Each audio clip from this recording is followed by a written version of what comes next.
everyone, it's your friend Samuel. Before we start the episode, I wanted to take some time to give you some updates, just me and you, before the show starts so that our regular programming has a certain flow to it. So in this new year, you can kind of expect this sort of thing from each week, so I'll give you these updates before the episode, and they'll start normally. I wanted to let you know that we are going to change what day we air to the podcast. We are going to switch to Tuesdays. It seems like most of our listeners choose Tuesday to download it anyhow, so we are going to post it then. That's just how our schedule works. Our episodes will still be coming out on WGRN on the regular time, 9 a.m. on Sundays. On 94.1. Even as a podcast listener, you can check that out as well. It basically airs to the surrounding Columbus area, so you might be in the area and want to check it out. It has great other podcasts and other things like that.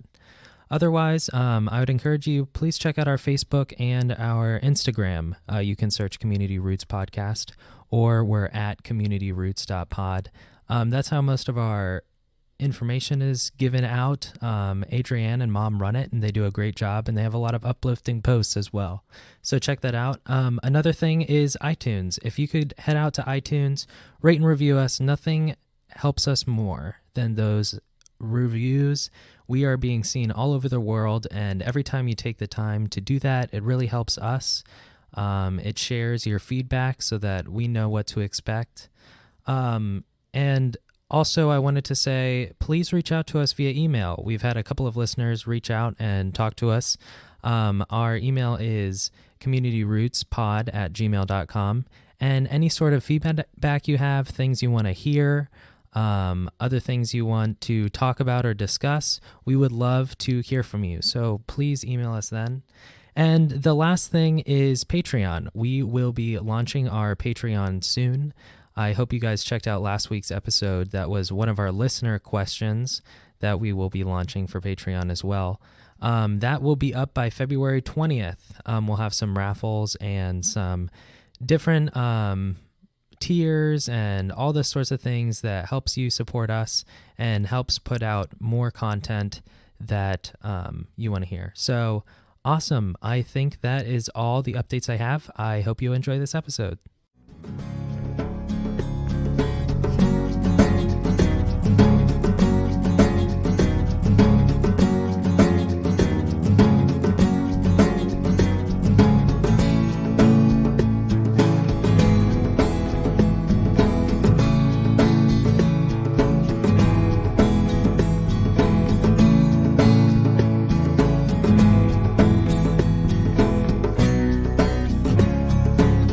Okay, are we ready to start? Yes.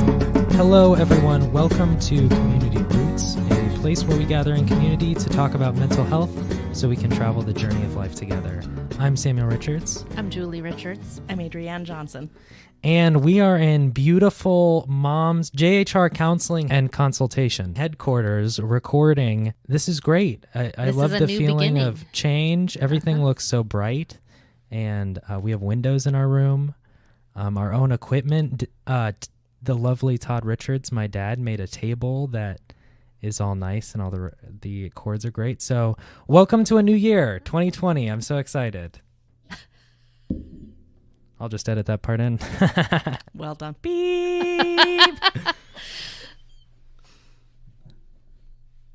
I'm serious. You'll get to look for it. I'll go. I'd love to thank JHR Counseling and Consultation. That's like an Easter egg. Like we know. Okay, well, so this week I'm very excited about our episode because we're tailoring it towards children. We know we have a lot of listeners of the podcast who have kids. And so this particular episode, we're talking about anxiety in children, which I'm very excited for because I feel that it's applicable in my day-to-day, and I'm not even a dad. So that is useful. And particularly, I got this idea from one of our listeners that said this would be helpful. And so I just want to mention that here, that we really do take to heart what you're needing to have support in, and that we want to hear your ideas. We want to know what you're interested in. And I thought it was a great idea whenever she mentioned, what about kids? Kids have so much anxiety today and so much stress, and how do they manage it? And I think the one thing about anxiety is that it is so kind of hard to wrap your mind around. Mm-hmm. Mm-hmm. I've heard of a quote of anxiety is the catch-all emotion, that it's when you don't know what you can describe as the emotion that you're feeling, it's got a whole lot of anxiety around it. It does. It does. And another myth is that it only exists in adults, and it's not age specific. Everyone feels anxiety. And I definitely think applying this to kids, and I've noticed this in our own show notes, how kids have trouble communicating. Like they're just learning this language, and well, even the sensations of feelings. And so anxiety for me, I was really glad whenever I had a lot of anxiety, I had some therapy to go with it. So I was able to understand the signs and also calm down and control my emotions. And not that they didn't ever get out of control, but They can feel like it. right. I feel way more equipped. And I think that what we're going to talk about today is great because I learned a lot of it from my mom. So this is a refresher course post probably 2013, 2014. Probably not that, probably 2015, something like that. But either way, I learned all this stuff in crisis. So it's cool to see it brought up again, especially for kids, this newer generation, any new generation, being able to have this tool is so useful. Mm-hmm. And what you had just mentioned about sensations, I think is really important. About anxiety is a feeling in our body. It's the things that, for some people, it comes out, we describe it as butterflies in our stomach, or sometimes headaches or tension in our muscles, or like you actually feel anxiety. Mm-hmm. You feel the distress of it. Mm-hmm. And so the somatic piece is important. It's just that stress. I can feel that tension. I can flash back to it very easily. Like that that pre-test feel that maybe you didn't study as much as you want, so you kind of feel that tension is that anxiety piece where it feels like your whole body is affected. It's not just your stomach or your brain. It's like your whole body feels this unease and tension. Mm-hmm. Absolutely. Absolutely. And children don't know how to put that in words. They don't know how to say, I'm feeling anxious and this is what I'm feeling somatically. And so it's important when we're talking to our children to speak their language, to tell them that this is what it feels like, this is what you're feeling, and it's okay. Everyone feels this, and here's what we can do about it. And it's interesting, too, to think about our anxious thoughts, our anxious body sensations. The emotion can be kind of a blocked feeling of so many different things at once that I mentioned about that catch-all emotion. Mm-hmm. One picture that can be really helpful for understanding for parents, but even to teach your kids this, that anxiety can kind of look like an iceberg. And that on the surface we see things that are the behavior that's coming out, but then underneath that is all of the different feelings that are causing that behavior in the first place. Mm-hmm. So rather than us getting like really worked up over frustration with kids acting a certain way that, we're seeing all these behaviors coming out, we can try to understand what's on the outside and what's on the surface and then what's really rooting it underneath. Mm-hmm. Mm-hmm. Some of these behaviors that you'll see if a child is really anxious will be anger and explosive behavior, or avoidance, or over planning and trying to control everything, or some of the somatic stuff like lack of focus or numbness, or butterflies in their tummy, or headaches, or not wanting to go to school, or being upset by little things, crying, and what adults would interpret as being unimportant crying.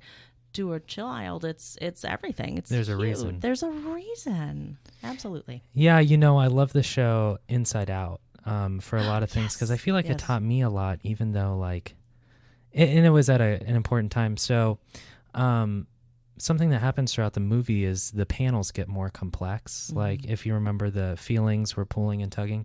And I think that I can definitely see that with kids, where sometimes they just realize that something's not right. And that's the extent of what they feel.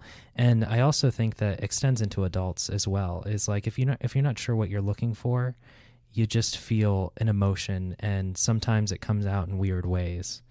And that's why I think it's so great with adults. You can kind of teach them and show them, this is what you're feeling, and this is kind of a result of that and how you cope with that. But kids aren't necessarily prepared for that influx of information. So I like this idea of like, if they're feeling like they have scattered thoughts, or if they're just crying for no reason, like, we're getting their language a little bit without them having to understand English and all their emotions. It's an easier way for us to say, okay, well, this might be something that's bothering them. It's easier for you to treat it instead of maybe distracting or like giving a candy bar just to get around it, you know, maybe being able to address it, or being able to work on an activity that can work through that. Being able to help them articulate it. And not being dismissive of what they're experiencing, because, you know, if we go back to that thought that we had shared about the window of tolerance, anxiety is that we are outside our window. Things are too much for us. So it's a hyper arousal, it's outside, it's overwhelming.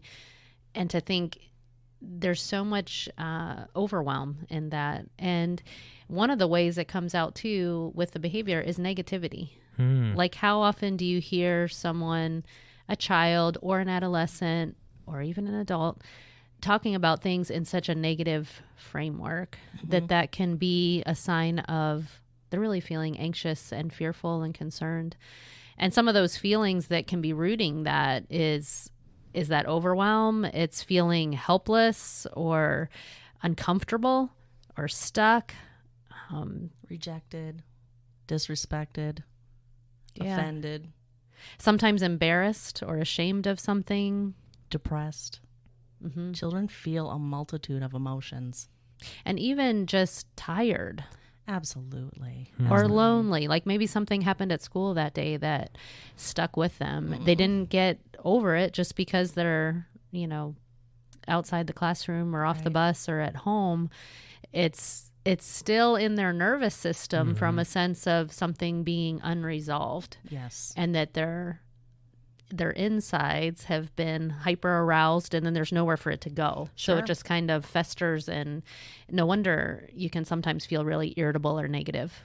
Yes, they're overstimulated. A child's world is vibrant and stimulating and so colorful in so many ways. And if they don't have the coping skills to talk about it, to get it out, to work it out, it's just going to fester as anxiety and negativity and anger. And it's something that we all need to pay attention to. One of the things that I think is so hard about it too is they have difficulty sleeping. If you're anxious and you're thinking of all these things that you're worried about, and they're trying to put together details of, well, what's going to happen tomorrow at school? Or what am I going to do about this kid that hasn't been kind to me? And people are mean, or things that they're just worried about. Then they don't sleep well. Well, then that, you know, factors into I'm too tired to cope. Sure. And it's this cycle. Yeah, sometimes a lot with mental health, I think of just that one domino knocking over the other domino, because it has a huge effect, like even not eating in the morning. We've talked about this on multiple off the beaten paths. Like if you don't sustain yourself in different ways, then it affects everything. So it's very difficult. Something that I wanted to bring in from my own experience was kind of related to the symptoms of anxiety being really attached and tangled up with ADHD and depression as well. Like a lot of one symptom is a lot of the other. They're intertangled. One of my therapists described it as like a ball of yarn that's just kind of tangled, or lights that if you pull on one, you kind of have to work through all of them because they all affect each other in that way.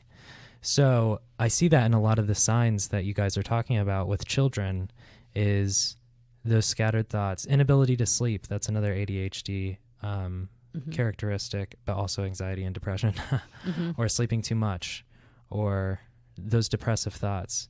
Like I can see that extending, and it probably means that there's a deeper problem. Sure. I think this goes along with our Smash Stigma episode as well. Not being too quick to label a child as ADHD or depressed or having an anger management problem. It can be so many different things. And sometimes it's manifested anxiety. It can be as simple and as complicated as that. And I also think the situation too, not to derail this conversation, but in terms of if a kid is just going through a certain phase because of the environment they're in. Like if they're not getting enough food or their house is stressful, then labeling them as ADHD or like diagnosing them, giving them drugs, it's like, even if that's just a phase of their life, they don't even get an opportunity to move past it because they're just already labeled, already put aside, and like, let's treat it with medication instead of looking at the surrounding causes effects. and roots. Right. More dynamics, being able to look at it more dynamically, like what's really going on here. And to also say something that Mom has told me earlier, and other therapists as well, which is medication is a type of support. It's one type of support. It's not the whole thing. You can't just give your kid medicine and that fixes the problem. Right. It's rather one support that you also need, like mental health support, you need family support, you need food, you need sleep, you need school exercise support. and movement. And all these supports need to hold you in order to keep yourself up, and medication is just a way to help prop it up. You can't just put it aside just because somebody's being given Adderall. That doesn't solve the problem. Right. It's not a problem fixer. Right. I mean, a child It's a way needs that you can deal with it. Right. They need support and understanding. If you throw medication at them, it's going to exacerbate the problem because no coping skills are being taught and instilled. And you really need all of that. Absolutely. And really, the thought just popped in my head about anxiety is an indicator. Yes. It's telling us something. It's like moments before we started recording this episode, there was some kind of emergency vehicle outside that had sirens. And I thought that is so true for what anxiety is. It's a siren is going off inside of, I'm not okay. And often I don't know why I'm okay. And that question, why, I've just noticed in processing even this week with some clients that why is a really intimidating, overwhelming question. And parents can get really frustrated because they'll want to know the answer from their child. Why are you doing this? Why are you acting that way? And that is exasperating it terribly. It's like putting gasoline on a fire of just, they might not know. They might not know. And all they know to tell you are some phrases like, they might say, can I just stay home? Or don't make me, I don't want to do this. Or my tummy hurts.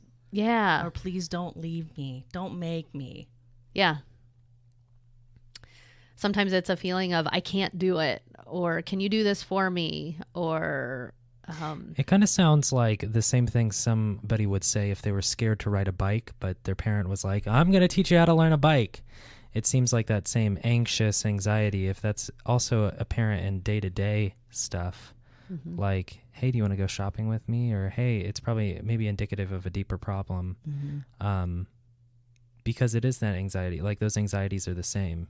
Like, the same anxiety of, oh, I don't want to fall off this bike is the same anxiety that's like, I'm being bullied at school and I don't feel like I have any friends, even if you can't actually verbalize that. But just to say the emotion is the same. And a lot of this can be just unconscious or under the surface that they don't have the awareness to be able to say, well, I know that when I'm telling you my tummy hurts, that I really just have anxiety. I mean, you can teach them that I wonder if you're feeling a little bit anxious about this. Is there something that you're scared about, that you're worried about? Talk to me about it. I want to hear about it. Or maybe describe what you're feeling. Like maybe where are you feeling it? Or give your feelings a name.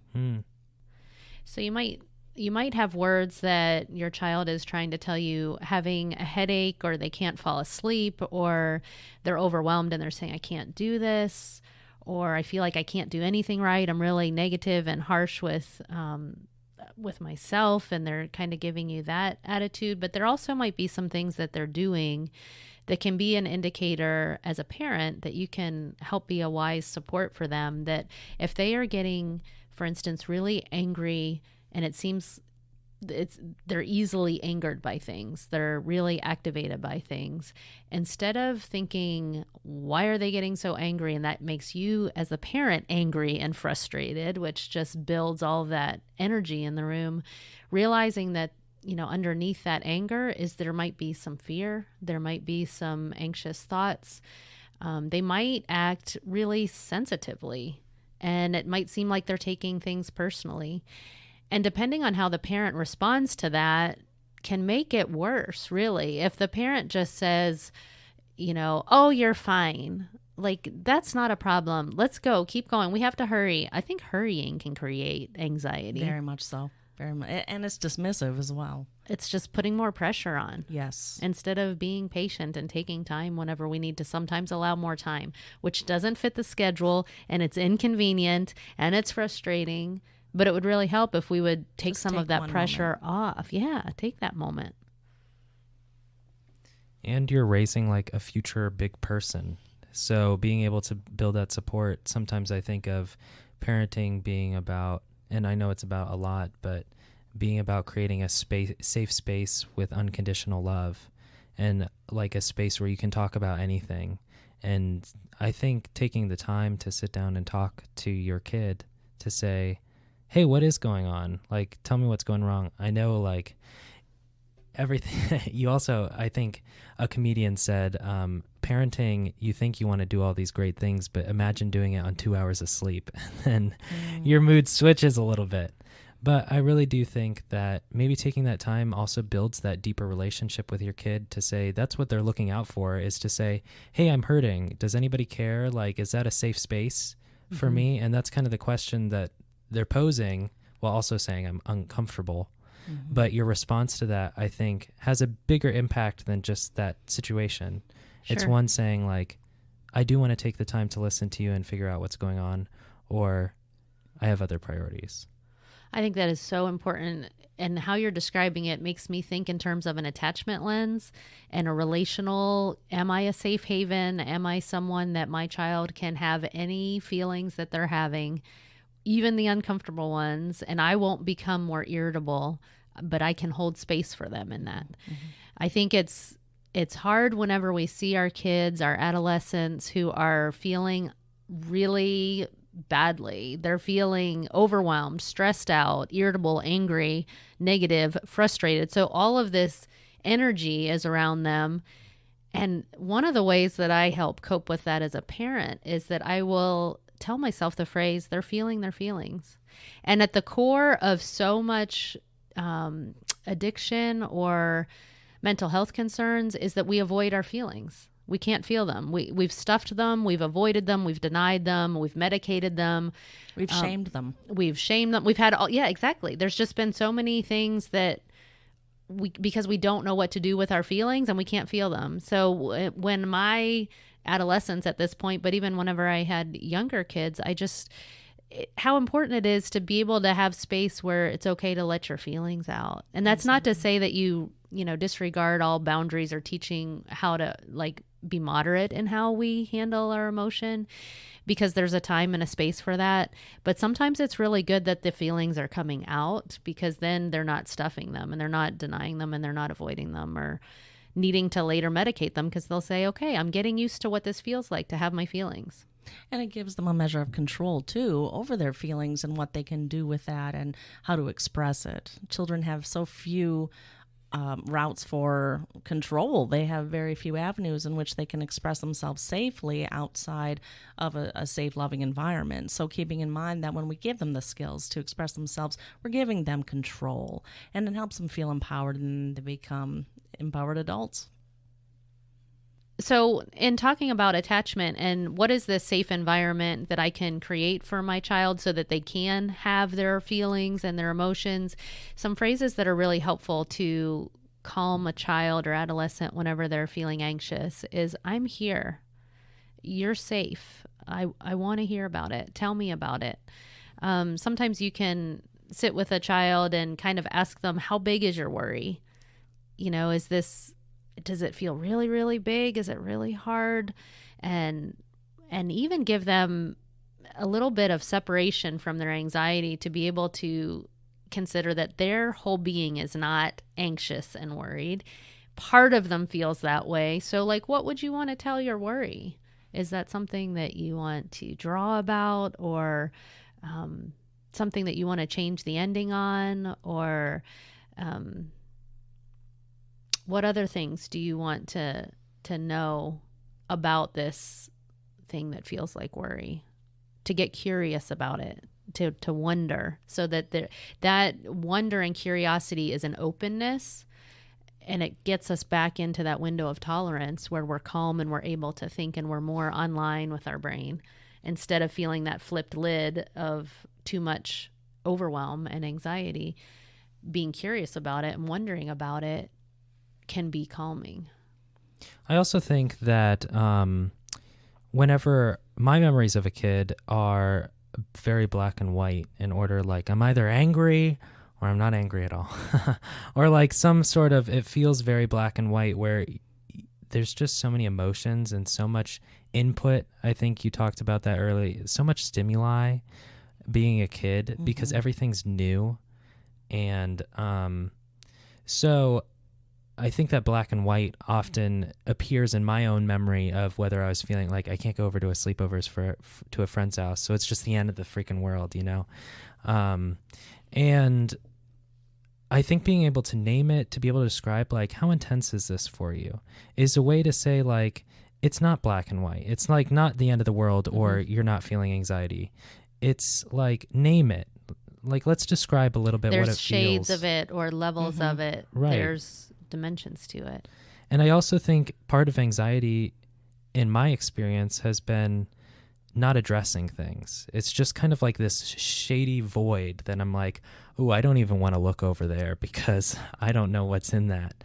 But being able to actually look at it and name it and say like, oh, here are the limits of my anxiety. Here's where it's coming from, where it's stemming from. Maybe itself won't actually change the anxiety. I might still feel anxiety, but I'll at least feel in control, because I know what it is, I know where it's coming from, and I know that it's something I have to cope with.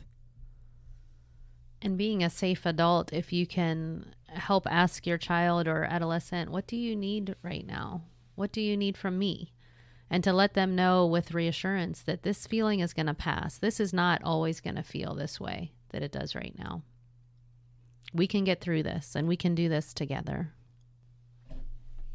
I think another thing to keep in mind is when you're saying these things to your child, you are telling this child, not just verbally, but non-verbally, that they are important, that you are important to me. I'm going to take this moment out of my schedule, of your schedule, and just let you know you're important. What you're feeling is important, and I want to share my space with you because your world is my priority right now. I want you to know that. I want you to take that with you. You are safe with me, and I am safe for you. That's huge. I also think it's that same domino effect, but in another direction. We've talked about this in the past, about how poor mental health is a ripple effect, but so is good mental health.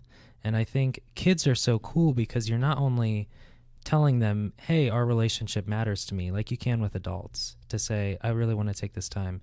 But with a kid, you're also showing them how they should behave and like what they're going to be looking towards in the future. Modeling. Right, exactly. And so that kid in the future, even if you're not around, they're going to say, what did mom and dad do? Like, how do I cope with this? What would they say? And they would probably tell me, like, and they can kind of walk their way through it because being a parent, you're that role model.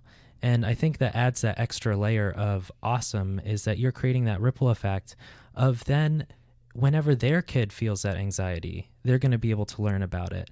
And they might be even better. Your kid might be better equipped by the time they raise their kid with their anxiety, so that it's just a ripple effect of good mental health, that it's like passing that down to the generations. Right. It's not the end of the world whenever one of your kids has anxiety, which I feel like we all do at any point. But it's rather a teaching moment and a moment of strength that now in the future they can look to this moment and both say like, I've learned something, I've thought of something, but I've also persevered, which is one of my resilience. Mm-hmm. And so I think that is really cool. Mm-hmm. And there's such a responsibility for parents to keep going on the healing journey themselves, because the best support we can give an anxious child is that we learn how to stay calm ourselves, and that we can be a strong home, secure base, give them a sense of soothing and calming, and that their irritations and their anger is not going to build and explode my irritation and my anger as the parent. I'm able to hold space for that and to allow them to feel and help be a co-regulator of the emotion, to show them what calm can look like, and talk about and brainstorm like what works for them. It's going to be different for each person. Our healing journeys are unique. And so sometimes it's trial and error a little bit of things that can help be soothing. Sometimes it's putting your hands under warm water, or sometimes cool water. Sometimes it's holding an ice cube.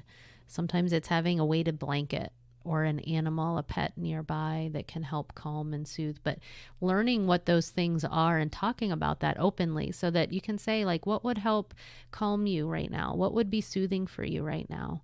And that they would know some things that work for them because you've been talking about it already and you've been practicing it together.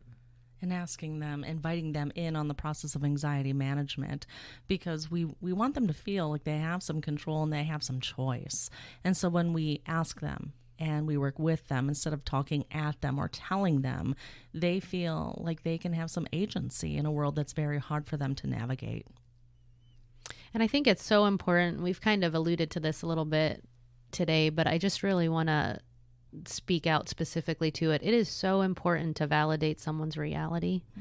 That's such a core sense of who they are and how they experience their sense of self that is developing from the time they're just little toddlers and growing up in childhood and adolescence, that if they tell you that they are overwhelmed and they're scared and they're frustrated and it feels really big and really hard, our response as parents has to be one of curiosity and understanding, to say, this sounds like it is really hard for you right now. Help me understand what that feels like for you. Tell me more about that. And not to dismiss it, invalidate it, or correct them or get more angry with them because they're not behaving a certain way. On that, I hear a lot from parents that they feel frustrated when they ask their child why or what, and their child responds with, I don't know. And they respond frequently with, I don't know. And what's really important for parents to keep in mind is that sometimes we don't know, and It's okay to not know. Exactly. Reassure your child that it's okay to not know, that you will figure it out together. And maybe you just need to sit with it for a while and not ask questions. Mm-hmm. Yeah, for sure. I think even the thought of answering a question of why when we can't figure out the answer adds to the pressure, adds to the tension, adds to the irritability, the negativity, the outbursts, the anger. Absolutely. It just feeds it all. I think that what I really identified with was this being a part of a continuing conversation. I think that's really cool. What I was thinking about was kind of using a similar language. Like if you notice your kid is comfortable saying, hey, your blanket really brings you comfort. So that whenever it comes, I mean, everybody has their blanket or their doll growing up, but just to say, help them identify that that's a safe thing for them and that they get some support out of it. So I think that's really cool, being a part of a continuing conversation, that it seems much easier than dealing with it in a crisis. And I think sometimes that's just about noticing things, rather than, it doesn't have to be an intense conversation about what their favorite ice cream is in order to feel better or whatever. They're not an adult, but rather just like noticing, like, hey, you seem comfortable right now. What do you have on you that's comforting to you? And it might be when you're driving in the car. It might be on the way to a sports event. It might be just the laid back relational. I think when you're building that secure attachment and that strong relationship, you kind of always have this sense of, we're in this together and I'm learning about you and we're learning together, and it's not me against you. Mm-hmm. It also loops back to that somatic experience too, and grounding. So your child is able to look around and notice things in their environment and notice how they feel in the environment. And that can reduce some of the cognitive aspects that overwhelms a child when we're asking them why.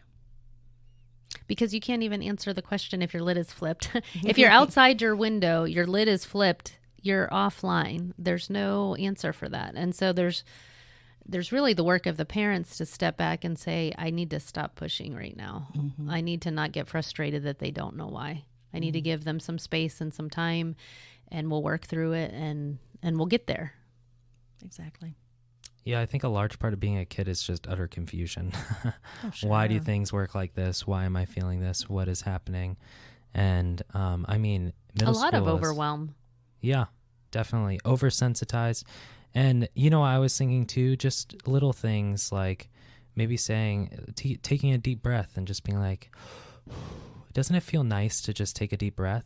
So then whenever later they're feeling overwhelmed, being able to remind them like, hey, you like taking deep breaths. It calms you down. And they haven't even had an anxious moment until then. It doesn't matter because you're able to pull on that historical structure that you've started building.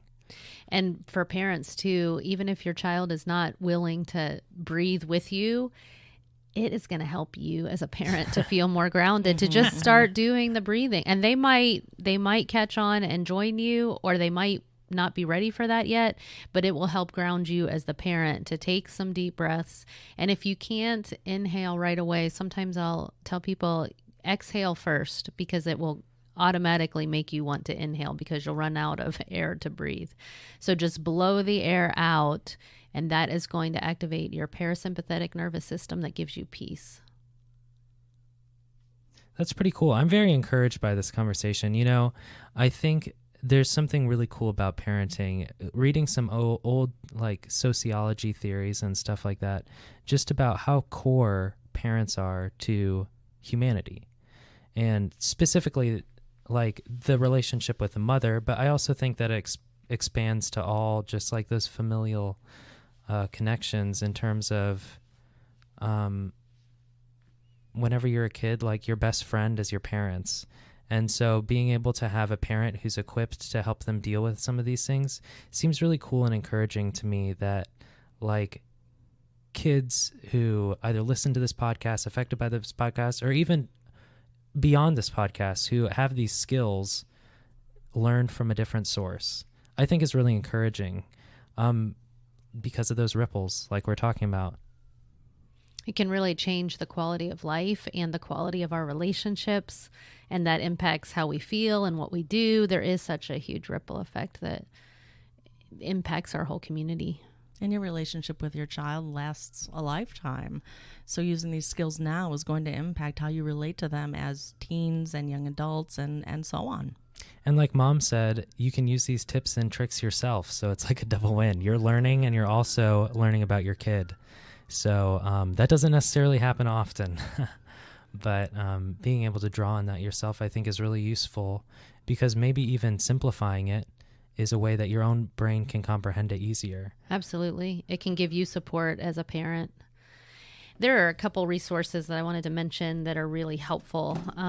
There's a series that you can find online with HeySigmund.com, and they have 2 books about anxiety that I really recommend to folks. One is called Hey Warrior, and that one has this adorable little created almost like a monster thing, but he's really cute on the front. And that's the amygdala that is kind of causing all of the distress, because our amygdala is the part of our brain that is on high alert, that something might be wrong and something's dangerous. And so we need to make sure that we're safe. And so it helps. This first book, Hey Warrior, talks to kids about how to understand what is happening in your brain and why you are feeling all the feelings that you are with anxiety. And then the second volume of that set is Hey Awesome. And in that one, it gives all kinds of different coping techniques, things that you can try. Each page is a different idea of ways that you can calm whenever you feel really anxious. And those books are children's books. You can get them in paperback or in hardcover.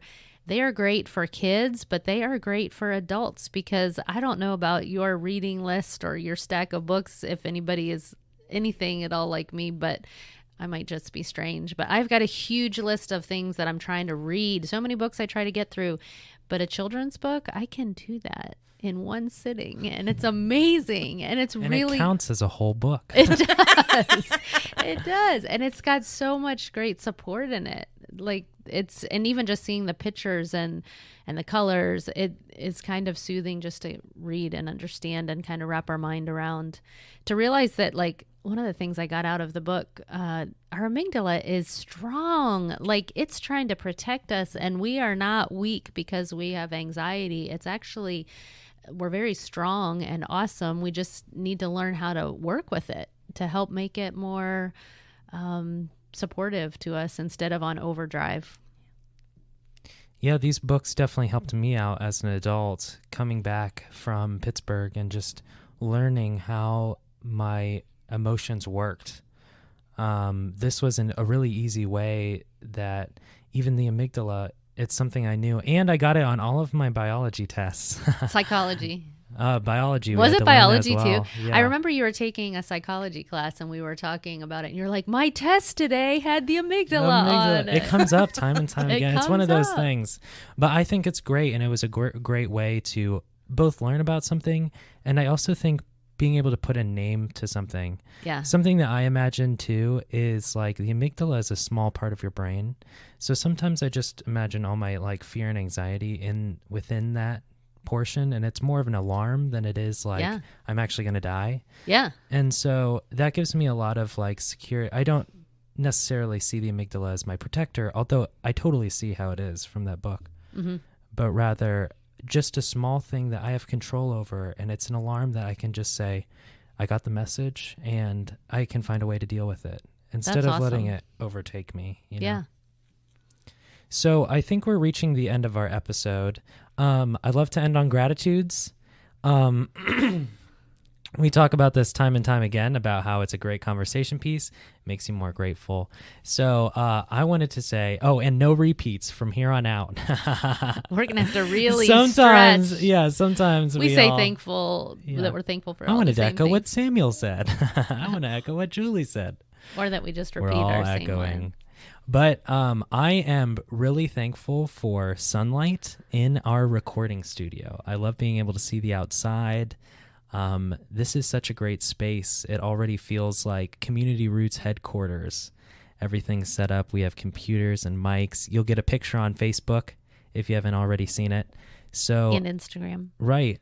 I am really grateful for this space and how great it and built for us it is. So I took it. I was going to say that is totally unfair because we're all going to be feeling that same thing that we are so thankful for. I'm going to do a shout out to Todd because he has done so much work to help get things set up here with helping us order equipment, figuring out what we needed, making our table with the hole in the center so that it holds all the cords, and helping set up JHR counseling and consultation. He's been a huge team player and advocate and support. And so I'm super thankful. I wouldn't be here today without all of his team support that he offers us. So I'm not supposed to say I would like to echo that. But and thank you. And I'm thankful for my husband. I am grateful for him. He is my safe person. When I feel anxiety, he is there. He is so helpful. He is my champion. He is my source of support. He is my rock. And he makes me feel safe. So I am beyond grateful for him and his presence in my life, and I love him. That's great. Well, this is another wrap from Worthington, Ohio, JHR Counseling and Consultation Headquarters. And so we will see you next week off the beaten path, and we are right back on schedule. So you'll be hearing from us every week. We're so excited that you're listening to us and you're a part of our community. And so we'll talk to you soon.